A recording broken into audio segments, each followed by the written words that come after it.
আমাদের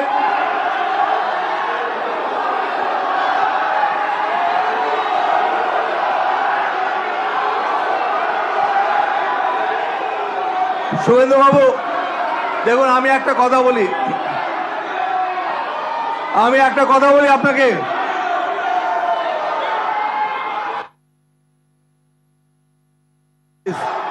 বসুন, আপনার বসুন আপনি। না প্লিজ,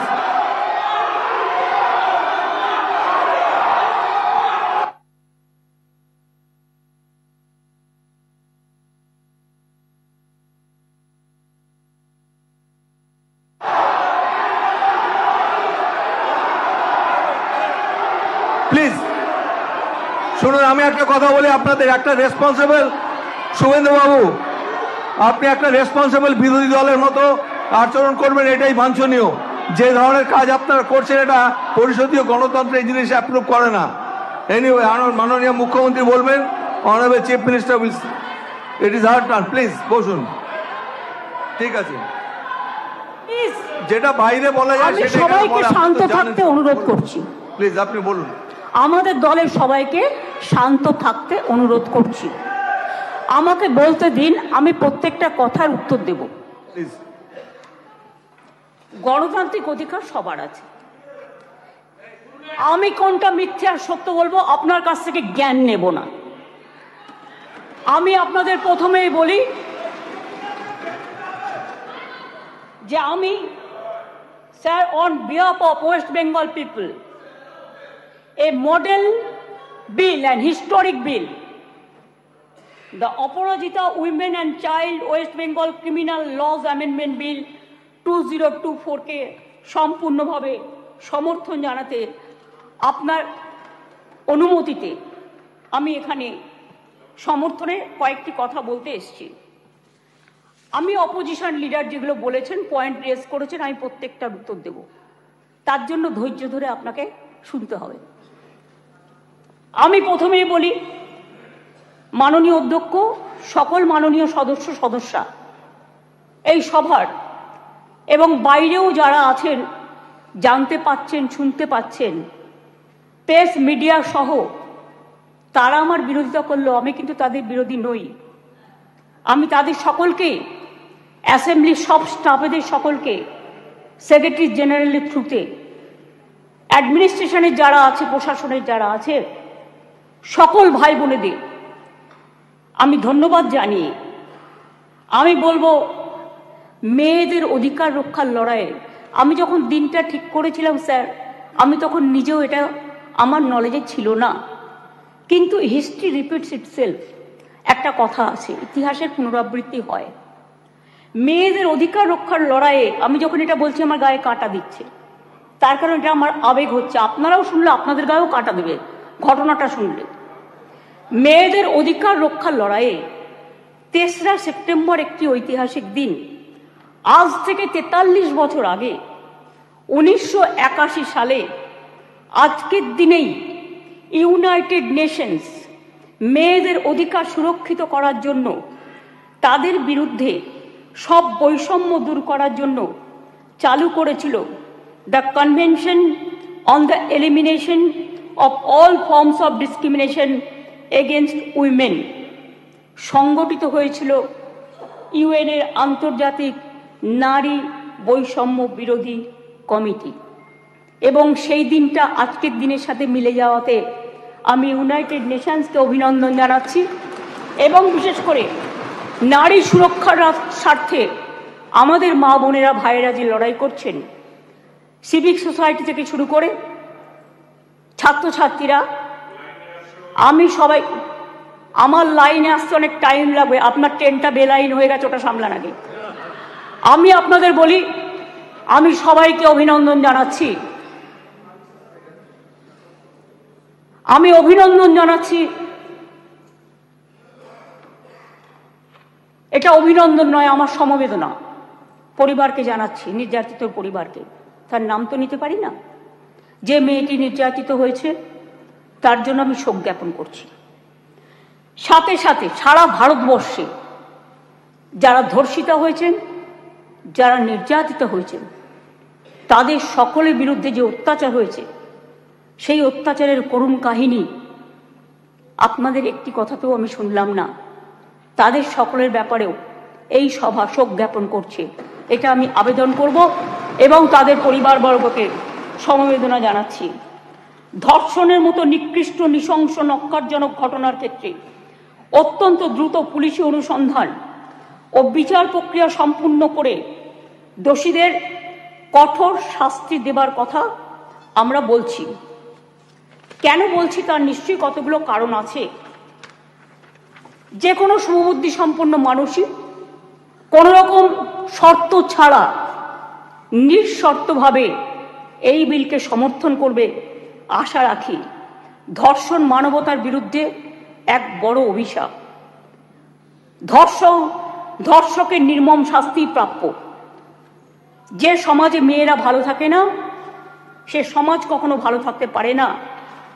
আমি বিদ্রোহী কবি নজরুলের ভাষায় বলি, বিশ্বে যা কিছু মহান সৃষ্টি চিরকল্যাণকর, অর্ধেক তার করিয়াছে নারী, অর্ধেক তার নর। মনে রাখবেন, আমার নিজেরও মনে রাখবেন, আমি মনে করি পারিবারিক কাউকে আমি একজনকে হারিয়েছি। যখনই এ ধরনের ঘটনা ঘটে আমার কলম দিয়ে লেখনী বেরোয়। দেখবেন একটি আমার কবিতার বই আছে, তার হেডিংটা আছে সে নেই। দিল্লিতে যখন অভয়াকাণ্ড হয়েছিল তার নামেই আমি ওই বইটি অর্পণ করেছিলাম। যতদিন এই তদন্তভার কলকাতা পুলিশের হাতে ছিল, মেয়েটি মারা গেছে 9 তারিখে, 9 আগস্ট। আমি সেদিন ঝাড়গ্রামে ছিলাম। তার ডেড বডি দাহ হয়েছিল রাত্রি 2:02 এরকম টেন্টেটিভলি নাগাদ, অর্থাৎ 3 তারিখ, এই 10 তারিখ। 12 তারিখে আমি নির্যাতিতার বাড়িতে গিয়েছিলাম। এবং যেদিন মারা যায় সেদিনও আমি ফোনে তার সাথে, তার বাবা মার সাথে কথা বলেছিলাম। আমাকে সিপি স্পটে ছিল, ধরিয়ে দিয়েছিলেন। আমি যখন গিয়েছিলাম নির্যাতিতর বাড়ি, তার আগে যিনি তদন্ত করছিলেন সেই অফিসারকে total audio, video, CCTV footage সব কিছু দিয়ে তার বাবা মার কাছে পাঠানো হয়েছিল, যাতে তারা সবটা জানতে পারেন, বাইরে প্রচার না করে। আমি যখন তার পরিবারের সাথে কথা বলি, তাদের আমি পরিষ্কার বলে এসেছিলাম, আজকে মঙ্গলবার, আজকে সোমবার, সম্ভবত আমি সোমবারই গিয়েছিলাম, সোমবার, যে আপনারা আমাকে রবিবার পর্যন্ত সময় দিন। যদি আমরা টোটাল তদন্ত করে সবাইকে অ্যারেস্ট করতে না পারি, যারাই যুক্ত, তাহলে আমি নিজে আগামী সোমবার, রবিবার পর্যন্ত দেখে আমি সিবিআইয়ের হাতে কেস তুলে দেবো। আমি নিজে গিয়ে বলেছিলাম, তারা বলেছিলেন ঠিক আছে। আপনারা মনে রাখবেন, দ্রুত দোষীদের খুঁজে বার করার জন্য পুলিশ 12 ঘন্টা টাইম নিয়েছিল, যে মেন অ্যাকিউজটাকে অ্যারেস্ট করবার জন্য, এবং 164 জনের একটা সাইবার ক্রাইম টিম তৈরি করা হয়েছিল সমস্ত খতিয়ে দেখার জন্য। আমরা পুলিশকে বলেছিলাম ফাস্ট ট্র্যাক আদালতে গিয়ে ফাঁসির আবেদন জানাতে, এবং সময়ও বেঁধে দিয়েছিলাম। কিন্তু মঙ্গলবার দিন সিবিআই হয়ে যায় কোর্টের অর্ডারে। ঠিক আছে, আমার কোনো তাতে প্রবলেম নেই, আমাদের কারোরই থাকার কথা নয়। আমরাও এখন we want justice from CBI. বিচার চাই, বিচার চাই, তো বিচারের শাস্তি দিক সিবিআই, ফাঁসি দিক সিবিআই, এটা আমরা চাই। আমি প্রথম থেকেই বলি, আমরা কিন্তু ফাঁসি চেয়েছি প্রথম থেকে। কেন চেয়েছি? আজকে যারা, আমি আইনের কথায় পরে আসছি, বিরোধী দলনেতা কতকগুলো কথা বললেন, রুলসে পরিণত করার দায়িত্ব কার্যকর হবে কি?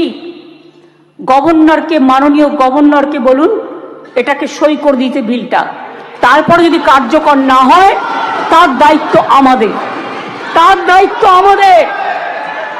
আমি আবার বলি, we want result also.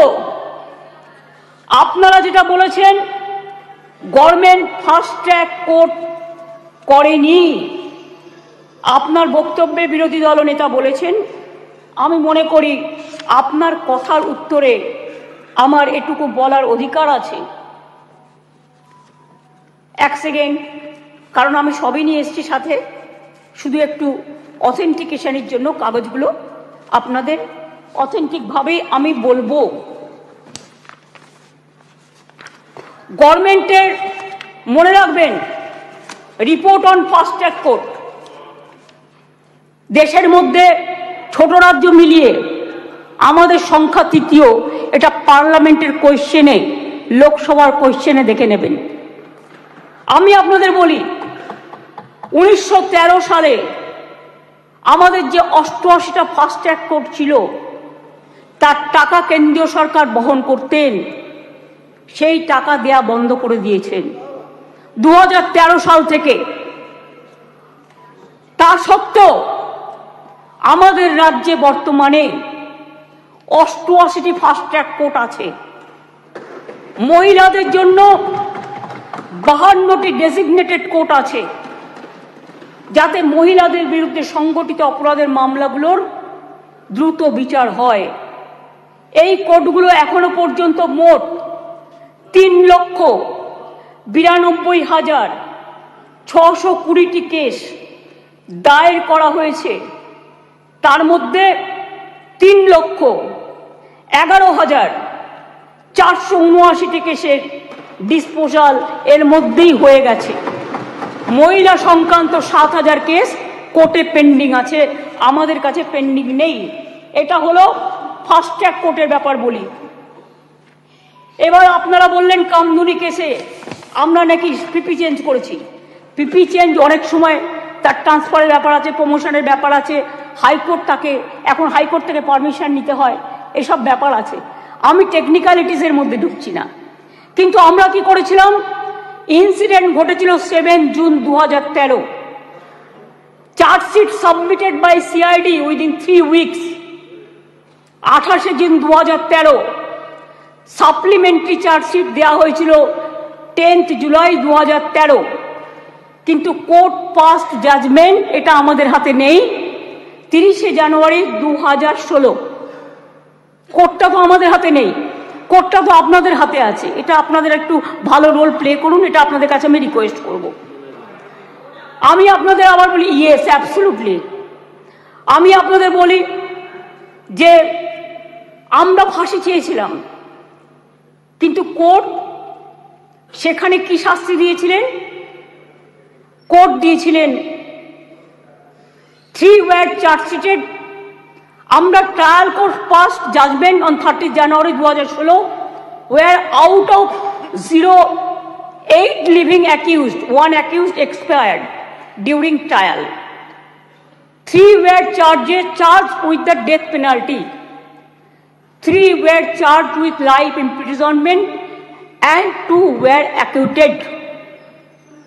The state appealed before High Court against the acquitted of 2 accused persons, যাদের ছেড়ে দেওয়া হয়েছিল তার বিরুদ্ধে। Trial court convicted person also appealed before the Honorable High Court. High Court passed judgment 6 October 2023। তাতে তারা শাস্তির death punishment দেওয়ার বদলে 2 জনকে দিয়েছিলেন লাইফ কনভিকশন, 1 জনকে ছেড়ে দিয়েছিলেন, 3 জনকে 7 ইয়ার্স পানিশমেন্ট দিয়েছিলেন, আর অ্যাকিউটেড 2 জন ছিলেন, তার বিরুদ্ধে আমরা এসএলপি সুপ্রিম কোর্টে ফাইল করেছি এবং 9 অক্টোবর 2023 এটা এখন পেন্ডিং আছে সুপ্রিম কোর্টে। এটা আপনি আমাকে জিজ্ঞেস করেছিলেন রিগার্ডিং ফাস্ট ট্র্যাক কোর্ট এবং কামদুনি। আপনার উত্তরে এগুলো কোশ্চেনের উত্তর আমি এগুলো জানালাম, কারণ এটা আমার জানানোর অধিকার এবং দায়িত্ব। কারণ আমি মনে করি অপোজিশনেরও একটা দায়বদ্ধতা আছে সরকারকে তার কোশ্চেনের উত্তর দেওয়া। 3, আপনারা অনেক কথা বলতে বলতে হঠাৎ বলে ফেললেন ট্রেনেও রেপ হয়েছে। ট্রেনটা কার দায়িত্বে? রাজ্য সরকারের। ট্রেনের ভেতরটা রক্ষা করার দায়িত্ব আরপিএফ এর। Please realise, railway protection force. এটা রেলকেও দেখতে হবে, ঘটনাগুলো ঠিক নয়। মনে করুন আমি এবার আপনারা কিছু প্রেসিডেন্ট দিয়েছেন, দিতেই পারেন, কিন্তু আমি কোনো কাগজ দিচ্ছি না। তার কারণ খবরে কাগজ দিচ্ছি না, কারণ এগুলো নিজেদের তৈরি করা রিপোর্টও হতে পারে। আমি স্পিকার সাহেবকে বলবো ক্রস চেক করুন all of the fake news, maximum cross check করে আপনি যদি দেখেন correct information, I don't have any problem. কিন্তু যদি দেখেন wrong information, misleading information, disinformation and distorted information and destructive information and provocative information, then speaker has the right to deal it. মনে আছে আপনাদের? কেউ তো একবারও স্বীকার করলেন না উন্নাওয়ের কথা। 2017 সালে নাবালিকাকে ধর্ষণ করেছিলেন। আমি একজন বিধায়ক বলবো বিজেপি, কিন্তু আপনি বলতে বললেন আমি কিন্তু আপনার পার্টির নাম বলতাম না, সরি, এটা আপনি আমাকে বাধ্য করলেন বলতে, কারণ তিনি এখানে প্রেজেন্ট নেই বলে নামটা বললাম না। নামটা আমার কাছে আছে, আমি অ্যাসেম্বলি পার্লামেন্টের আমি সিস্টেমটা জানি। ধর্ষিতা মেয়ের বাবাকে তারপর বন্দি অবস্থাতেই হত্যা করেন ধর্ষকের বাবা, মানে ধর্ষক সেই বিধায়ক। মনে করুন আজ থেকে 4 বছর আগে 2020-এ এই সেপ্টেম্বর মাসেই হাতরাসের ঘটনা, যেখানে একটি দলিত মেয়েকে গণধর্ষণ করা হয়, বিচার তো পায়নি, সেও বাঁচেনি। বিভিন্ন রাজ্যে চলছে একের পর এক ঘটনা। এটা গ্লোরিফাই করার নয়। 70 পেরোনো বৃদ্ধও আছেন, 3 বছরের শিশু আছেন, নার্সও আছেন, স্কুল ছাত্রীও আছেন। কথা বলবেন না, শুনুন। যখন বলেছেন ধৈর্য ধরুন, ডিস্টার্ব করবেন না ওনাকে, প্লিজ প্লিজ বি কুল। আপনারা শুনুন, ডিস্টার্ব করবেন না ওনাকে। ঠিক আছে, আপনি বলুন, শুনেছি। আপনারা অনেক বলেছেন, মাননীয় মুখ্যমন্ত্রী উত্তর দিচ্ছেন, আপনাদের শুনতে হবে, প্লিজ প্লিজ। আরে এখনো তো অনেক বাকি আছে, শুনুন আগে। ঠিক আছে স্যার, এটা ফ্যাক্ট যে আজকে প্রতিদিন দেশে প্রায় 90টি ধর্ষণের ঘটনা ঘটে। তার মধ্যে অনেকেরই মৃত্যু ঘটে, খুব বেদনাদায়ক। উত্তরপ্রদেশের ঝাঁসিতে চলন্ত গাড়িতে 17 বছরের মেয়ে ধর্ষিতা হয়েছে। উত্তরপ্রদেশের বারাবাঁকিতে 9 বছরের মেয়ে ধর্ষিতা হয়েছেন। শাহজাহানপুরে মহিলা ধর্ষণের শিকার হয়েছেন। বুলন শহরে 6 বছরের মেয়েকে ধর্ষণ করেছেন। আগ্রা ইঞ্জিনিয়ারিং স্টুডেন্ট একটি মেয়ে ধর্ষিতা হয়েছেন। উত্তরাখণ্ডের নাট ধর্ষণ, 9 দিন পরে দেহ পাওয়া গেল। ওড়িশাতে ধর্ষণ হলো পেশেন্ট। মহারাষ্ট্রের বদলাপুরে 2 নার্সারির বাচ্চা সেক্সুয়ালি অ্যাসাল্টেড হলেন। মুম্বাইয়ের 13 বছরের মেয়েকে ধর্ষণ করা হলো। কোরাপুরে একটি বাচ্চা মেয়ে ধর্ষিতা হলো। আসামে 13-14 বছরের মেয়েকে গণধর্ষণ, যেখানে যে দোষী তাকে এনকাউন্টারে মেরে ফেলা হলো, বিচার হলো না। রাজস্থানের ঢোলপুরে গ্যাংরেপ, যোধপুরে 3 বছরের বাচ্চাকে ধর্ষণ। এই মানসিকতা দেখলে ঘৃণা লাগে। আমি বলি ছি ছি, যেই ঘটাক এই ঘটনা, তাদের বলি লজ্জা লজ্জা লজ্জা। এটা একটা জাতীয় লজ্জা। ধর্ষণ জাতীয় লজ্জার পর্যায়ে পড়ে গেছে। আসুন আমরা সবাই মিলে একমত হই, ধর্ষণের বিরুদ্ধে সমাজ সংস্কারের প্রয়োজন আছে, মানুষের জাগরণের প্রয়োজন আছে। এই বাংলা অনেক সমাজ সংস্কার করেছে। রাজা রামমোহন রায় যখন সতীদাহ প্রথা সংস্কার করেছিলেন, এখানে আইন পাশ হয়েছিল এই বাংলায়, তখন কিন্তু তাকে অনেকে মেরে মাথা ফাটিয়ে দিয়েছিলেন। কিন্তু মনে রাখবেন, রাজীব গান্ধী যখন প্রধানমন্ত্রী ছিলেন, এই আইনটা অল ইন্ডিয়া আইন হিসেবে সতীদাহ প্রথা নিবারণটা পাশ হয়েছিল। ঈশ্বরচন্দ্র বিদ্যাসাগর মনে রাখবেন বাল্য বিবাহ বন্ধ, বিধবা বিবাহ প্রচলন করেছিলেন। সতীদাহ প্রথা নিবারণের জন্য রাজা রামমোহন রায় করেছিলেন এবং এই আইন এখানে পাশ হয়েছিল। তারপরে রাজীব গান্ধী যখন প্রধানমন্ত্রী ছিলেন তখন দিল্লিতেও পাশ হয়েছিল পার্লামেন্টে। এটা এখন অল ইন্ডিয়া আইন।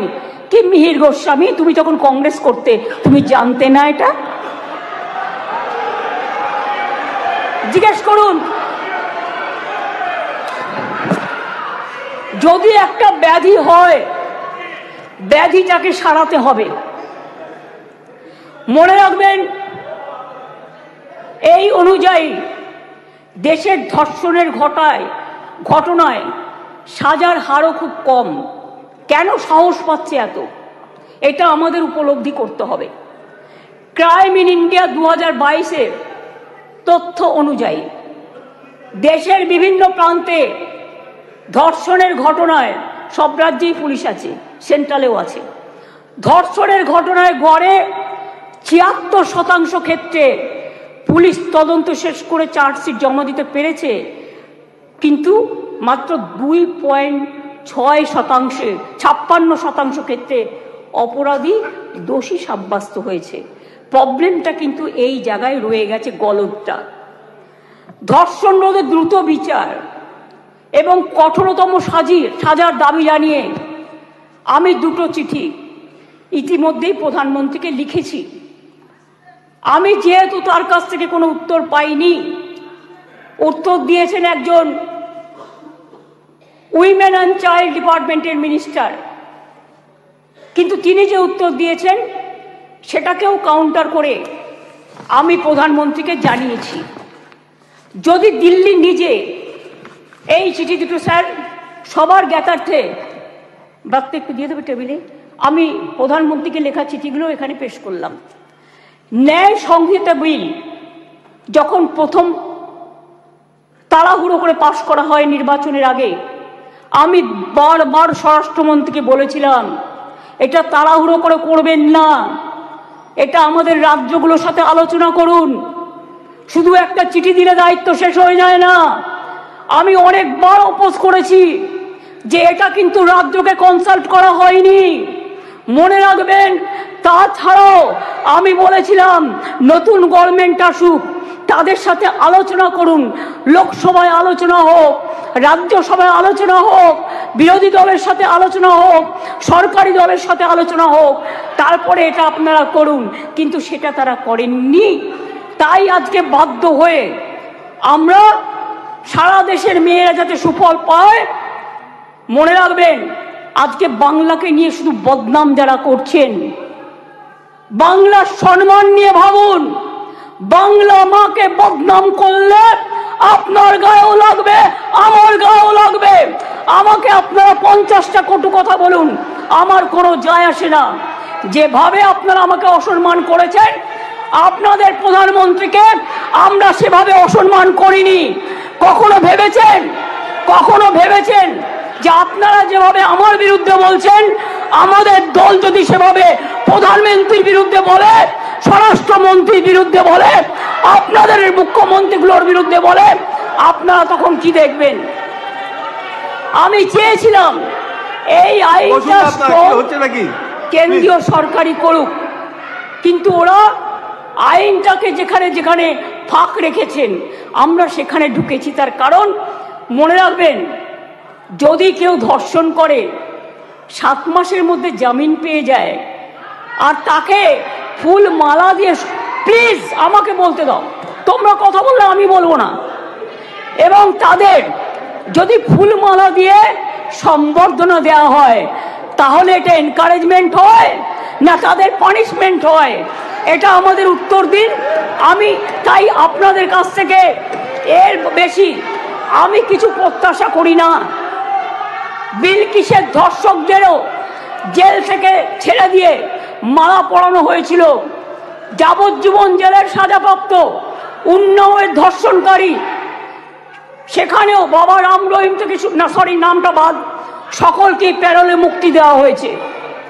এমনকি সাক্ষী মালিক আমাদের সোনার মেয়ে, তাদের উপরেও যে অত্যাচার হয়েছে, এবং আমার এখনো ডাউট আছে, আমি জানি না, বাট ক্রস চেক করলে দেখা যাবে ভেনাস কিন্তু দেশের জন্য গোল্ড আনতে পারত, কিন্তু ভেনাসকে আদৌ ভিক্টিমাইজ করা হয়েছে কিনা আগামী দিন ইতিহাস প্রমাণ করবে। আমি মনে করি নারী সুরক্ষা আমাদের অধিকার। মেয়েরা যাতে স্বচ্ছন্দে ও নির্ভয়ে তাদের অভিযোগ জানাতে পারেন, সেই লক্ষ্যে 49টি মহিলা থানা স্থাপন করা হয়েছে। সিপিএম আর চিৎকার করে বেড়াচ্ছে, বিজেপির সাথে কম্পিটিশন করছে, আমি ওয়ান না বিজেপি ওয়ান। আজকে সিপিএম এর আজকে কম্পিটিশন করে বেড়াচ্ছে, আমি ওয়ান না বিজেপি ওয়ান। শুনুন, মনে রাখবেন সিপিএম এর 34 বছরের আমলে একটা মহিলা থানা ছিল না।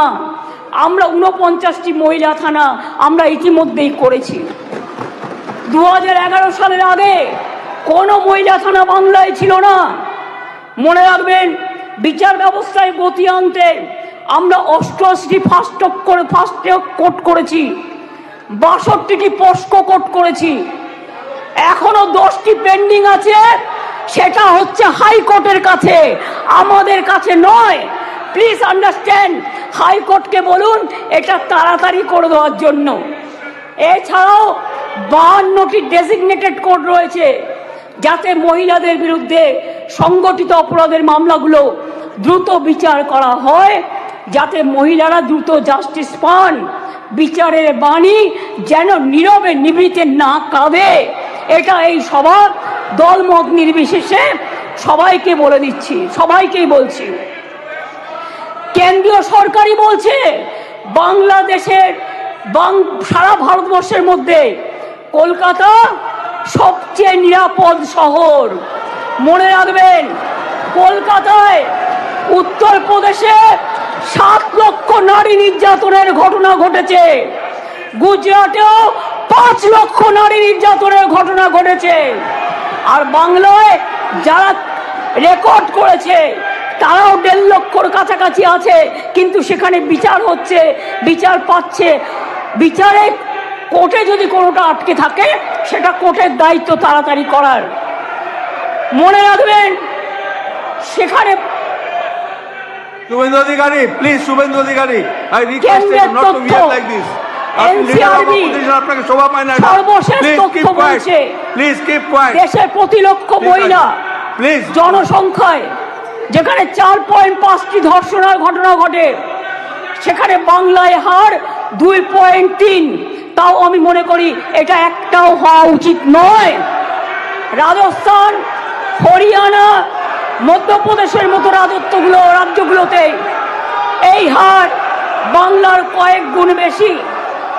বাংলার নামে যারা কুৎসা করে বেড়াচ্ছেন তাদের বলি, ধর্ষণের সবচেয়ে কম ঘটনা ঘটেছিল কলকাতাতেই, 19টি শহরের মধ্যে মাত্র 2টি, সর্বভারতীয় গড় 6.7। তাও আমি একটি ঘটনাও সমর্থন করি না। আমরা দ্রুত প্রচার চাই, আমরা শাস্তি চাই, ফাঁসি চাই। তারপরেও বাংলার নামে কুৎসা করে যাচ্ছে এদের মতো নির্লজ্জ কুৎসাকারীদের আমি বলি, এটা করে আপনারা আরজিকরের ঘটনার বিভৎসতাকে কমিয়ে দিচ্ছেন, এটা বোঝানোর জন্য যাতে আপনারা লাইনটাকে বেলাইন করেন, ট্রেনটাকে ডিরেল্ট করেন। আগে নরেন্দ্র মোদীকে পদত্যাগ করতে বলুন, নরেন্দ্র মোদীর পদত্যাগ চাই, তার কারণ সারা দেশের উনি জাতীয় লজ্জা। আমরা স্যার অমানবিক ঘটনা নিয়ে ওরা রাজনীতি করে, বিচার চায় না, ভারতীয় নয়। সেই কারণেই দ্রুত বিচারের জন্য ভারতীয় ন্যায় সংহিতার কয়েকটি ধারায় সংশোধন করে আমরা ধর্ষণের ঘটনার অপরাধে প্রমাণে সর্বোচ্চ মৃত্যুদণ্ডের সাজা প্রস্তাব করেছি। ন্যায় সংহিতা একটা নতুন আইন, 64/1, 64/2, 66, 70 এবং 71 নম্বর ধারার ক্ষেত্রে সংশোধনী এনে এই ধরনের অপরাধ প্রমাণে সর্বোচ্চ মৃত্যুদণ্ডের বিধান আনা হয়েছে এই বিলে।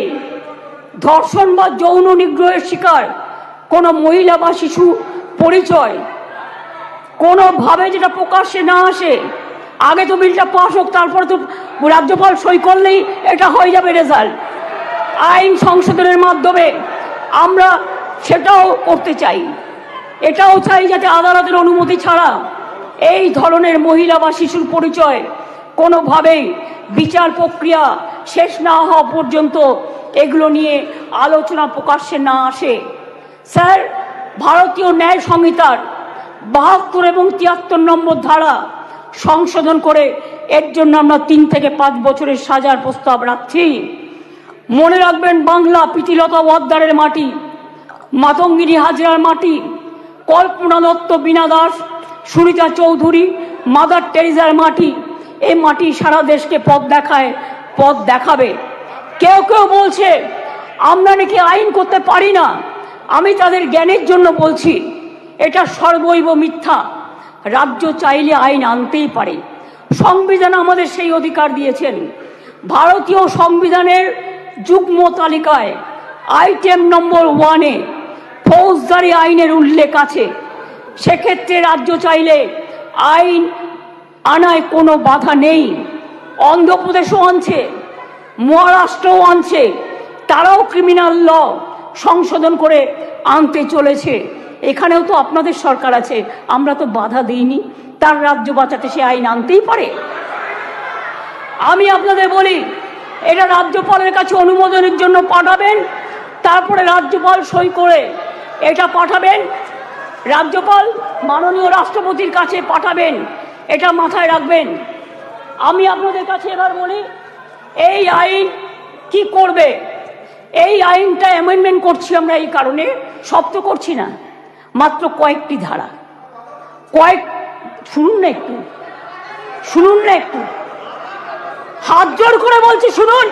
মা বোনদের জন্য শুনুন, নারী নিরাপত্তার জন্য শুনুন, হাত জোর করে বলছি। প্লিজ, কথা বলবে না, কেউ কোনো কথা বলবে না। বসুন বসুন, আপনারা কেউ কোনো কথা বলবেন না প্লিজ। আমার একটু টাইম লাগতেই পারে, কারণ আমার অপোজিশন লিডারের কোশ্চেনের উত্তর দিতে হবে। আপনি বসুন প্লিজ, টেক ইউ সিট। মনে রাখবেন, এই নতুন বিলের তাৎপর্য 3টি। তাৎপর্যটা বুঝুন। 1 নম্বর, বর্ধিত শাস্তি। 2 নম্বর, দ্রুত তদন্ত। 3 নম্বর, দ্রুত ন্যায় বিচার। নতুন আইন সুনিশ্চিত করবে যে ধর্ষণ এবং নারী শিশুর প্রতি সকল যৌন হিংসায় শাস্তি হবে কঠোরতম। ভারতীয় ন্যায় সংহিতা এবং পস্কো আইনে এসব ক্ষেত্রে যে শাস্তির কথা বলা আছে, তা আমাদের আইনে উল্লেখযোগ্যভাবে বৃদ্ধি করা হয়েছে। ধর্ষণ ও গণধর্ষণের ক্ষেত্রে ভারতীয় ন্যায় সংহিতার যে শাস্তির কথা বলা হয়েছে, 10 থেকে 20 বছরের সশ্রম কারাদণ্ড এবং ক্ষেত্র বিশেষে যাবজ্জীবন সশ্রম কারাদণ্ড। আমরা এটাকে করছি আমৃত্যু সশ্রম কারাদণ্ড থেকে গুরুতর থেকে ক্ষেত্রে এমনকি প্রাণদণ্ড, এইটুকুই আমরা চেঞ্জ করেছি। ধর্ষণ বা গণধর্ষণের ফলে নির্যাতিতার মৃত্যু হলে বা নির্যাতিত সম্পূর্ণ ভেজিটেবল হয়ে গেলে ভারতীয় ন্যায় সংহিতায় এর শাস্তি বলা আছে 20 বছরের সশ্রম কারাদণ্ড এবং ক্ষেত্র বিশেষে যাবজ্জীবন সশ্রম কারাদণ্ড। আমরা এটাকে করেছি প্রাণদণ্ড ও জরিমানা।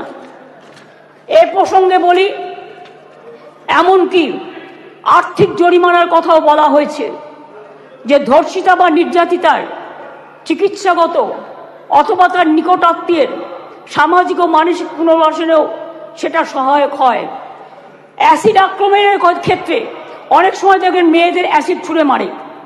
অ্যাসিড আক্রমণের ক্ষেত্রে ভারতীয় ন্যায় সংহিতার এর শাস্তিতে বলা আছে 10 বছরের সশ্রম কারাদণ্ড, ক্ষেত্র বিশেষে যাবজ্জীবন সশ্রম কারাদণ্ড এবং ফাইন। আমরা এই শাস্তি বাড়িয়ে করেছি, আরজি করার জন্যই তো এটা হচ্ছে, আমৃত্যু কারাদণ্ড এবং ক্ষেত্র বিশেষে প্রাণদণ্ড। দ্রুত তদন্ত করবার জন্য অপরাজিতা টাস্কফোর্স নামে এই আইন পাশ হয়ে গেলে একটি বিশেষ পুলিশ বাহিনী তৈরি করা হবে। এই ধরনের অপরাধের দ্রুততম তদন্তের জন্য প্রাথমিক রিপোর্ট আসার পরে 21 দিনের মধ্যে তদন্ত সমাপ্ত হবে। খুব ব্যতিক্রমের ক্ষেত্রে বড় জোর 15 দিন পর্যন্ত তদন্ত সীমা বাড়ানো যেতে পারে। শিশুদের জড়িয়ে কোনো অপরাধ সংগঠিত হলে সাক্ষ্য সংগ্রহ হবে 7 দিনের মধ্যে। দ্রুততম বিচারের স্বার্থে বিশেষ আদালত তৈরি হচ্ছে। চার্জশিট জমা দেওয়ার 30 দিনের মধ্যে ট্রায়াল শেষ করতে হবে। দ্রুততম বিচারই নির্যাতিতার মানসিক স্বাস্থ্য পুনরুদ্ধারের পক্ষে শ্রেষ্ঠতম পদক্ষেপ। আমি এখনো বলি যে আমরা নির্ভয়া ফান্ডের যে টাকা এসেছিল তাতে 60% কেন্দ্র দেয়, 40% আমরাও দিই। ইতিমধ্যেই আমরা এখনো কেন্দ্রের কাছ থেকে যা আমরা পেয়েছি 108 কোটি 79 লক্ষ, তার মধ্যে 81 কোটি 82 লক্ষ টাকা আমরা পেয়েছি, যেটা প্রাপ্য ছিল। অর্থাৎ কেন্দ্রের কাছে এখনো 26 কোটি 97 লক্ষ টাকা বাকি আছে। কেন্দ্রের কাছ থেকে যে টাকা আমরা পেয়েছি তার কাজ পুরোটাই করা হয়েছে। 72% টাকার ইউসিও জমা পড়েছে। বাকি টাকার কাজ দ্রুত গতিতে চলছে। এতে গেল কেন্দ্রের থেকে প্রাপ্য টাকার হিসেব। এবার আসি স্টেট শেয়ারে। নির্ভয়াতে রাজ্য 54 কোটি 55 লক্ষ টাকা ইতিমধ্যেই দিয়েছে। এর মধ্যে 66% টাকা খরচাও হয়ে গেছে। রাজ্য এক্ষেত্রে আরও 17 কোটি 98 লক্ষ টাকা এই ক্ষেত্রে রাজ্য আরও দেবে। তাছাড়াও আমি মনে করি যে কিছু কিছু হসপিটালে, এটা ফ্যাক্ট, আগেকার দিনে তৈরি হয়েছে মেডিকেল কলেজগুলো, কিছু ডাক্তার কিছু নার্সদের যাওয়ার জন্য যে রাস্তাগুলো আছে গাছে ঢাকা বা অনেকটা খালি, এগুলো আমরা করিনি, অনেক দিন দীর্ঘদিন আগেকার। কিন্তু আমি অলরেডি হেলথ সেক্রেটারিকে ডেকে বলেছি, প্রিন্সিপাল সেক্রেটারিকে, প্রত্যেকটা রাস্তা তোমরা চেষ্টা করো কভার আপ করার, যেখান দিয়ে নার্স মহিলা ডাক্তাররা যাতায়াত করে বা অন্য ডাক্তাররাও। হয়তো একটু টাইম লাগবে, কিন্তু আমি 100 কোটি টাকা দিয়েছি, এর জন্য স্যাংশন করেছি আমরা। সিসিটিভি লাগাও সব জায়গায়, এবং যে জায়গাগুলো কভার করবে সেখানে আলো দাও। এছাড়াও যেখানে রেস্টরুম নেই সেখানে রেস্টরুমও করে দাও। তাছাড়াও আমরা একটা নারী সুরক্ষা, যেটা রাত্রি সাথী করেছি, যেখানে পরিষ্কার বলা হয়েছে যে মহিলারা যত কম সম্ভব 12 ঘন্টা ডিউটি করবে। যদি এমার্জেন্সি থাকে তার ডিউটি ডাক্তার বাড়াবে। তার কারণ মেয়েদের মনে রাখতে হবে কেন করেছি, সেটা আমাদের ব্যাপার। আপনি কেন কথা বলছেন? আমরা এই কারণে করেছি মেয়েদের সুরক্ষার জন্য। যারা রাতে কাজ করতে চায় তারা অ্যালাউড। Please listen carefully. রাত্রিরে যারা কাজ করবে তাদের ফুল প্রোটেকশন দেওয়ার জন্য, রাত্রিরে যদি কেউ কাজ করে তাদের ফুল প্রোটেকশন দেওয়ার জন্য এই রাত্রি সাথী করা হয়েছে। এবং হসপিটালগুলোর কাছেও আমরা বলেছি, স্কুলগুলোকেও বলেছি, আইসিডিএস সেন্টারগুলোকেও বলেছি, মিড ডে মিল সেন্টারগুলোকেও বলেছি সঠিক পদক্ষেপ নিতে। এবং মনে রাখবেন, এই বিলটি এখানে পাশ হওয়ার পরে মাননীয় রাজ্যপালের কাছে যাবেন। তিনি তাড়াতাড়ি এটা পাশ করলে এটা রাষ্ট্রপতির কাছে যাবে। রাষ্ট্রপতির কাছে গেলে এটা আইনে পাশ হবে, এবং এটা আইনে পাশ হলে এটা একটা ইতিহাস হয়ে থাকবে, এবং সব রাজ্য এটাকে আগামী দিন মডেল করবে, মনে রাখবেন। আর প্রধানমন্ত্রী করতে পারেনি বলে আমরা করেছি। প্রধানমন্ত্রী, আপনি দেশের লজ্জা, আপনি মেয়েদের প্রোটেকশন দিতে পারেন না, তাই আপনার পদত্যাগ দাবি করছি। স্বরাষ্ট্রমন্ত্রীর পদত্যাগ দাবি করছি, বিজেপি মন্ত্রীদের পদত্যাগ দাবি করছি, রাজ্যে যে মুখ্যমন্ত্রীরা আছে পদত্যাগ দাবি করছি। আর অপোজিশন লিডার গুলি চালাবার কথা বলেছেন তাকেও পদত্যাগের দাবি করছি। আমি এইটুকু বলে সবাইকে ধন্যবাদ জানিয়ে ধন্যবাদ, আমার কথা শেষ করছি। ধন্যবাদ, অনেক অনেক ধন্যবাদ।